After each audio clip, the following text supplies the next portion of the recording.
Arestado ang isang lalaki na may dalang mga peking dolyar sa isinagawang buy-bust operation ng NBI sa isang mall sa Maynila. Narito ang report ni Dano Tingkungko.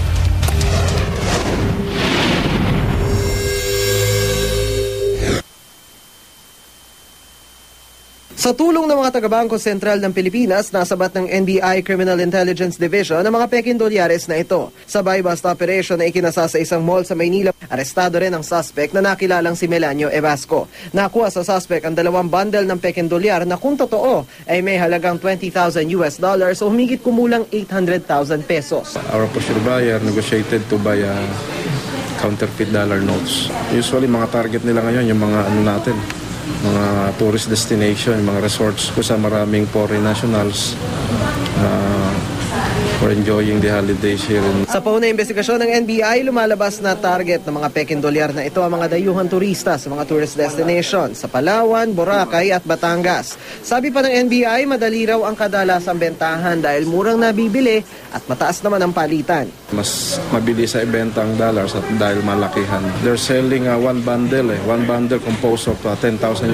They're selling it for 80,000 pesos per bundle. Tumanggi muna magbigay ng pahayag ang suspect na nakatakdang kasuhan ng paglabag sa Article 168 ng Revised Penal Code. Tinutugis na rin ng NBI ang mga kasabwat ng suspect. Maganda siya, security pictures niya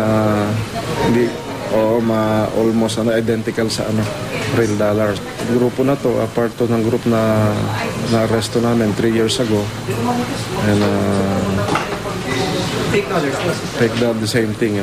Hindi lang mga dolyar, maging ang mga Philippine peso bill, may mga nagkalat na peke rin. Lalo't mag-e-eleksyon ngayon. The bottom line is economics, no? Bibili sila ng 50 pesos worth of fake 1,000 pesos.